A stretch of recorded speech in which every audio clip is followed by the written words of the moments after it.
Short while later, at the edge of town. The SUV drives like a tank through the forest. I barely feel the jolt of roots or the whip of outstretched branches. The vehicle glides through the thick growth, tires falling easily into the old tracks that lead the way to where the coordinates on the GPS are pinging. Eventually, the truck swings out of the trees and skids against a sea of crumbling concrete. I slam my foot on the brakes and jerk to an instant stop just before crashing into Unit Bravo's own car already parked close by. Wasting no time, I shove open the door and clamber out, jogging my way towards the group of vampires. Their familiar forms are bathed in summer sunlight as they stare out at the building beyond. I stare over the aged abandoned warehouse and my gut twists in memory. It's impossible not to note how hauntingly familiar it feels to the one Murphy dragged me to. Mm, yeah, we are not hesitating. The observation lasts for only a second before I press on. No matter what surroundings we're in, the focus has to be on the task ahead. And I'm more than focused on that fact. Can you guys sense anything? I ask, my brows pinching together as I flash my inspecting gaze over the red brick building. The walls are barely standing, teetering on the edge of collapse, held up only by the vines which have grown through the brickwork and tethered them together. Someone's inside, Morgan notes with a quick pinch of her brows. Then we have to get them out of there, I say, wondering why we're not already moving. Ava shakes her head. We don't know what's waiting for us in there. Or, more accurately, what's waiting for you. For our ads. The reminder that this is likely just a trap for me hits like a wrecking ball against my ribs. I rub at my chest before staring ahead. It doesn't matter, we have to save them.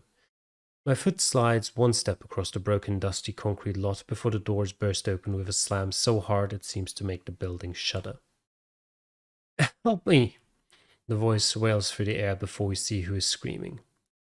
I'd like to see who is screaming to. Okay. Someone, please help me. There's a second of shock before we remember we have to move into action. As a group, we rush forwards to the woman sprinting towards us. She collapses against me with a sobbed cry, and I steady myself to keep us both from toppling back at the force of her fall. What happened? I ask. Her head tilts up from where she'd buried it into my chest. Her red blotched sandy skin is streaked with dirt and smeared mascara. Her blue eyes rimmed with red and a nasty bruise is beginning to bloom purple on her cheekbone. Anger flares in my chest at the sight of her. She grasps at my t-shirt with scratched knuckles. They tried to take me. Eva flanks me. And how did you make it out? She glances over at her before looking down. We stand in waiting silence before she replies. I think they let me go. Bra's sudden wide-eyed stare shoots to the doors. Oh shit. A mob of awaiting trappers spill from the doorway that's now only a few feet away from us. Keep her safe, Ava yells at me as a group of them step forwards in a solid wall to block the ambush's advance. I swing the woman out of the way, moving us to one side, towards cover behind some vine-strewn bricks. The woman huddles into me, balling herself into a tight coil, her breathing ragged. This isn't happening, she chants, her fingers clutching at me so desperately I can feel her nails rake into the skin of my arms. I grit my teeth against the skin. Sting.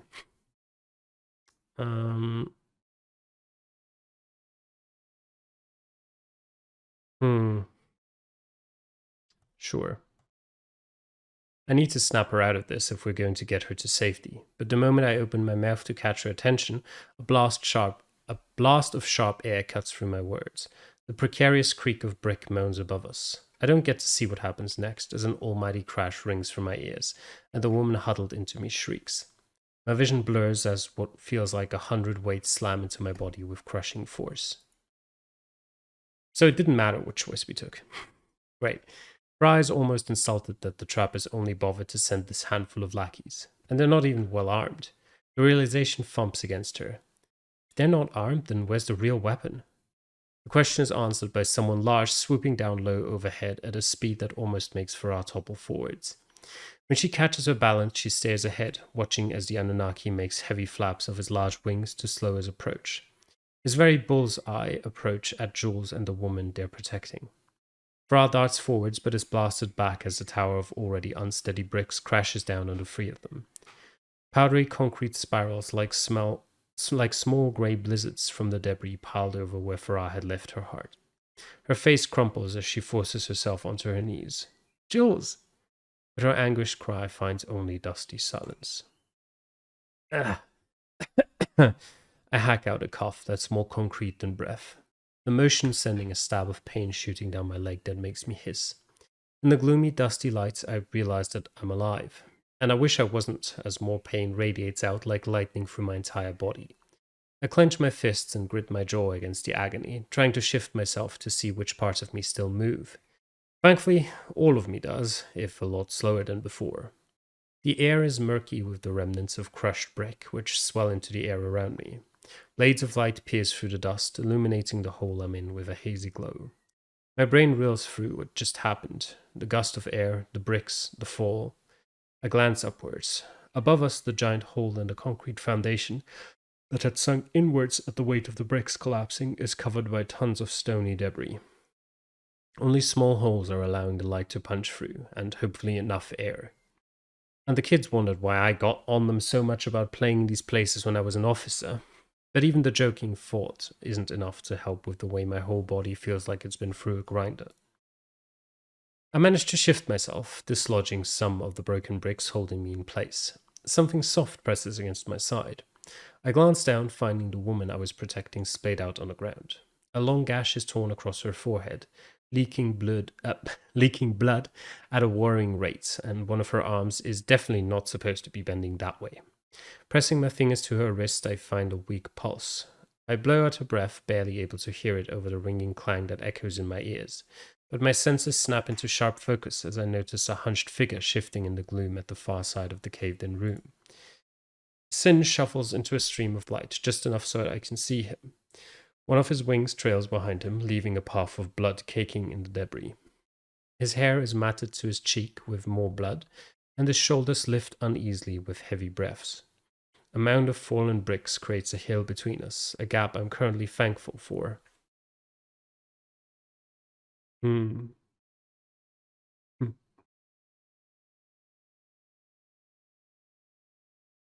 Pushing my hands onto my thighs, I manage to ease myself up from the ground. My knees almost give out as burning pain makes my mind flash for a moment. Attempting a weak chuckle, I lean against a pile of broken bricks to steady myself. Guessing that bringing the building down on us wasn't part of your plan? It was not my intention, no, he states without humor. Your intention was to swoop down and... He stiffens, causing the wounds to ooze a little faster. You know you are the one I came for. Well, I doubt that's going to be happening with us trapped down here. So, seeing as this was your fault, maybe you could be so kind as to find us a way out of here? I suggest, my tone remaining light, but the words dampened by his remaining tension. He wobbles a step closer, and my gaze drops to his limp wing once again as it trails behind him, leaving a streak of red through the grime. Or maybe you can't, I say, nodding at the injury, but regretting it as my neck throbs with a sudden ache. I will heal soon enough, he says, keeping up with his reputation of a man of few words. I don't doubt it. Just in the couple of minutes we've been speaking, the scratches and cuts on his chest and arms are already beginning to sew themselves back together. Whereas my clothes are damp with still seeping blood from wounds I have yet to even notice. Adrenaline spikes through me too forcefully for me to feel much beyond my instinct to survive. And there's quite a lot to survive right now: wounds, the cave-in, and his obvious intent to take me. Sin's bare feet slide through the debris as he moves closer to me. I shuffle in the opposite direction, keeping the piled barrier of cracked bricks between us. He moves again, and so do I. Both of us almost trip on strewn debris. Our gazes locked on each other's movements rather than flicking away for even a second, allowing the other a moment of advantage. His gargantuan size almost fills the space, looming across the makeshift room like an ever-growing shadow. But that only works in my favor, as it means he can't get to me as easily as he'd obviously like. I keep my fear in check, breathing deep even as the dust coats my throat with a sharp taste, my lungs burning with the surge of adrenaline. We continue to circle around the mound and each other. It's hard not to feel like fighters in an arena. Though with the sympathy that punctuates his frown, I wonder if he's more like a gladiator being forced into battle.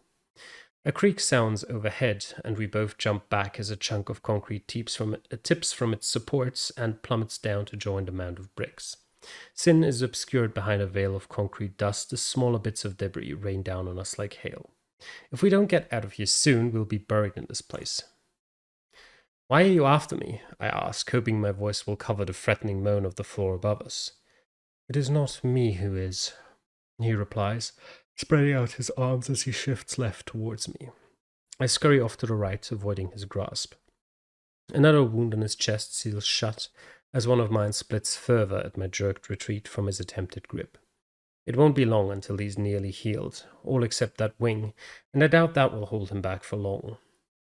I care little for you, except that you are required to fulfill the task placed upon me, he explains, his voice monotone, but there is a slight hitch to it that I just catch.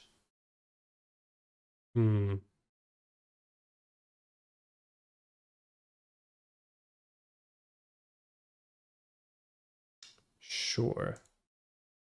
I flick my gaze upwards and then back down to him. I'm not sure if it's desperation or hope that has me offering an olive branch, but I do it anyway. If we work together, then we'll all get out of here alive, I suggest, holding out a hand. His surprisingly mournful eyes shift to my offered hand. For a long moment, his body quakes as though he's desperate to take it but can't. He shakes his head. I will get us out alive. I must. But you won't let me go? That I cannot do. It would go against ancient magics that even I can't fight, he admits, his words so heavy they punctuate the air between us. My hand drops to my side as I frown. You mean your soul bond? That has to be what he's talking about. Surprise makes his steps stumble, but only for a second before his fists clench. If you know of such things, then you also know I cannot stop until my task is complete. A boom thunders through the small cavern as Sin smashes through the pile of bricks. Stone and mortar spray out like shrapnel, but I don't have time to duck for cover before he lunges at me through the mess. His hand is clasped around my throat before I can even blink. The grasp is firm but weak, my breath more strangled by shock than his fingers. Hesitation continues to hold him back as he stares down at me with regret stinging through his gaze. Whatever internal struggle that battles through him plays across his face, his eyes hollow and his expression heavy. His fingers loosen just the tiniest fraction.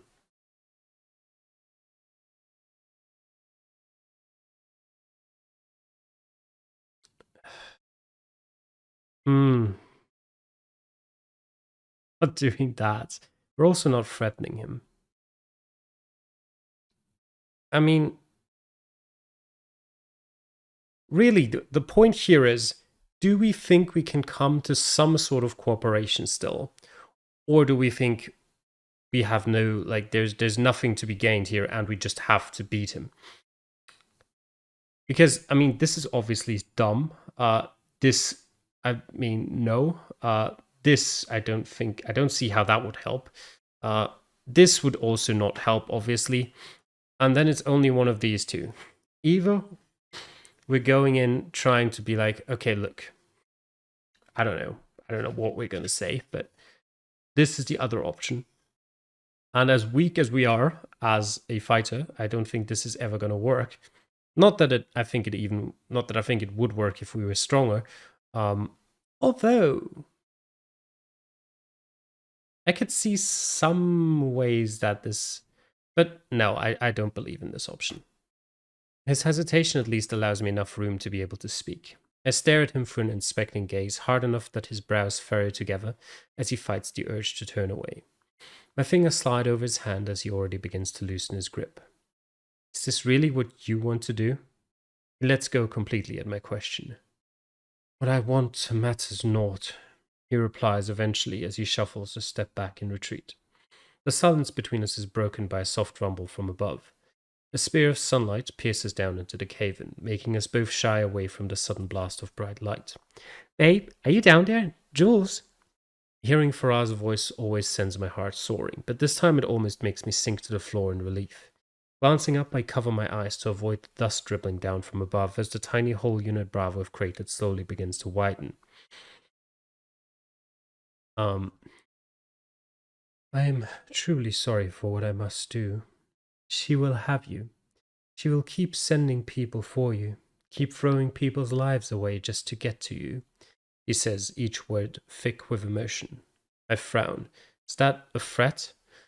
No, it is a warning to help you prepare. His breath leaves him in a sigh as he shakes his head. For now, I must give you time to do that. What does that mean? My task here was to collect you. His gaze shifts with sharp purpose to the woman at my side. But she'll at least be satisfied with other compensation for now. My stomach plummets as he launches himself across the gap towards her. Sin's arm is caged around the woman's middle before I even get a chance to scramble to my feet. She has barely opened her eyes before he scooped her from the ground, her body hanging limply over his arm as her feet dangle. Stop! The yell rips out of me as I jump at her, my body seeming to tear new wounds to add to the ones already screaming at me to stay still. My hands wrap around hers and she latches on with painfully tight strength. No! Her scream echoes, ringing in my ears. Don't let him take me, please! Sin shifts his gaze from the gradually expanding escape above us back to me with a twinge of sadness. I do this to spare you, at least for as long as I can. He gives a testing flap of his injured wing, hissing in pain, yet he manages to lift a few feet off the ground in the confined space. More sunlight filters in above, almost blinding me with its sudden glare, but I hold on. My body is on fire with pain. My legs feel as though they're filled with acid, stinging against every nerve as I brace myself against Sin's hold on a woman. The heels of my shoes dig into the broken concrete, sending shooting tingles of pain right through to my toes. He lifts higher in anticipation as the hole expands a fraction more. My fingers slip a little as blood makes my skin slick against a woman's. She stares at me with widening eyes. Panic cuts lines across her features as she grasps my hands with a strength that almost crushes them. Tears mark watery streaks down her grime-stained cheeks, splashing onto my skin. Please, don't let me go.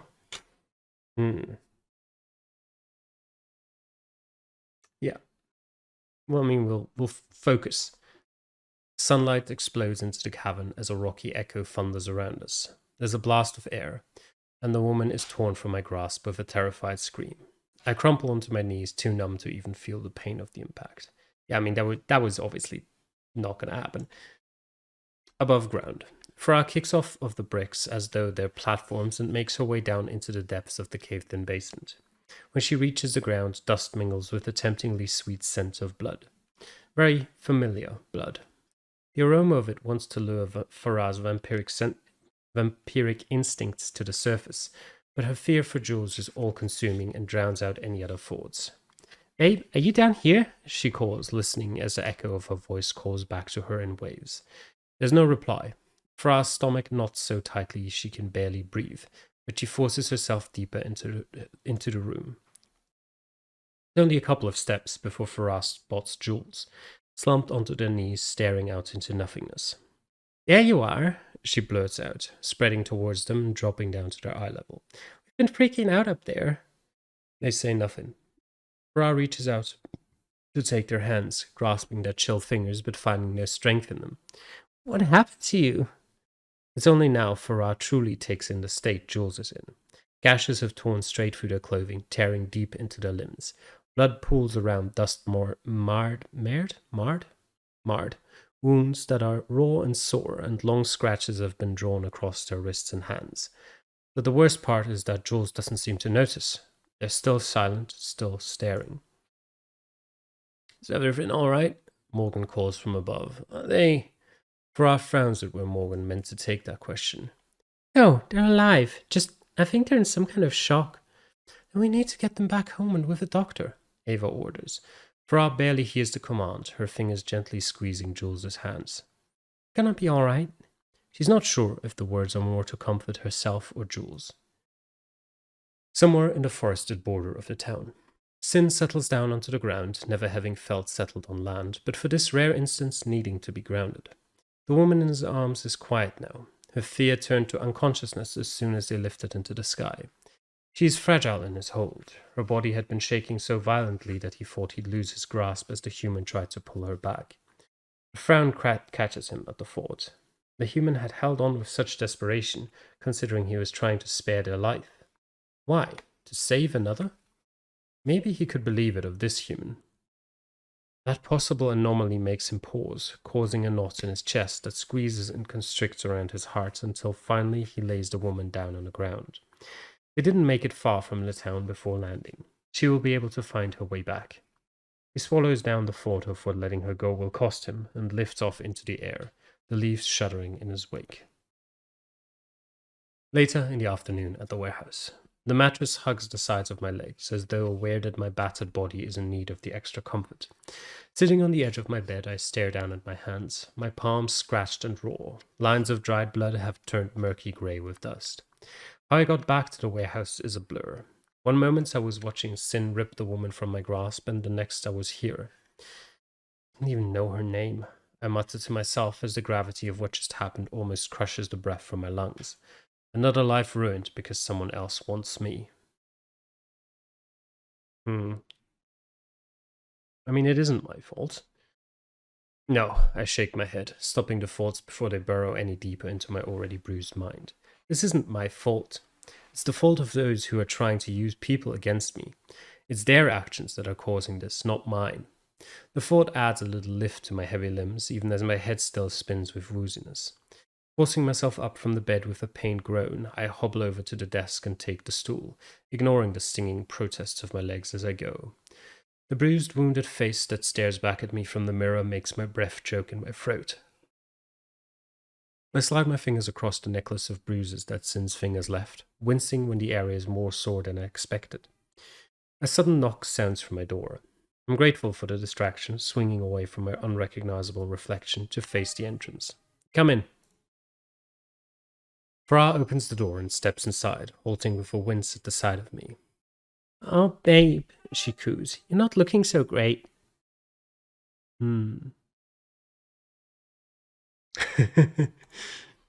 Really? I glanced down at my torn clothing, still patched with bloodstains, because I thought I was looking rather spectacular for someone who survived not only a building falling them, but also an Anunnaki trying to kidnap them. Fra attempts a chuckle, but it's weak. You've had one hell of a day. I'm just hoping nothing else exciting happens before I can get some sleep, I admit with a smile. She heads towards the bed, twisting on the spot so that she can plop down to sit on the end of it. Well, I'm here in an attempt to cheer you up. She pats the space on the mattress beside her, and it does look a lot more comfortable than the seat I'm currently on. Using the desk as support, I haul my battered body up and manage to hobble the few steps over to the bed. Bra helps me settle. I let out a whoosh of air at the soft comfort as I sink into the mattress. Fra slides her hand onto mine in my lap. Do you think I can help cheer you up? Her touch is instantly soothing, so I take her hands into both of mine in search of more of the relief. Maybe not cheer me up, but I'd like you to stay, I admit. She snuggles close against me, planting a soft kiss on my cheek that sends even more relief blossoming through me. I'm not going anywhere, babe, she promises while resting her head on my shoulders. Thanks, I reply through barely more than a whisper, just enjoying the pain relief her presence provides. How I got through anything before without her, I have no idea. It's like she's been a missing part of my life. My thoughts are interrupted as she angles her head to meet my eyes. Do you want to talk about any of it? She asks. Wouldn't know where to start, I say, rubbing my forehead as memories threaten to punch through the barrier I've erected to keep them at bay. I think unpacking all of it now wouldn't be the best idea. She leans back a little, gazing at me with such intensity it makes a lump form in my throat. She slips her hand out of mine and rests it against my chilled cheek. I know I shouldn't say it, she begins, biting at her lower lips for a moment before continuing. But I'm glad she got taken instead of you.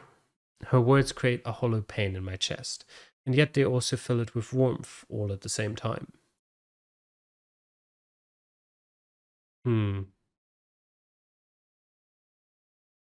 I mean, it's really not something you should say. You're allowed to feel it, it's perfectly valid. But yeah, you can't say that. Her words send a cascade of battling emotions to tear through me. On the one hand, I can't deny how happy hearing her say that makes me, yet it's a reminder that someone was taken in my place. Can't say that, I state, turning away with my lips pressed tight. She reaches out to turn my face back. I'm only saying what I feel. If you'd been taken... Her words stuttered to a stop. My body sags forwards, where I rest my forehead against hers. Her hand remains on my cheek, her eyes fluttering shut as she lets out a long, warm breath which washes over me. I'm grateful that nothing more needs to be said between us. This moment speaks loud enough. As the final dregs of energy wash out of me, I lay back on the bed, but Farah stays sitting beside me. She doesn't move until I wake. Next chapter.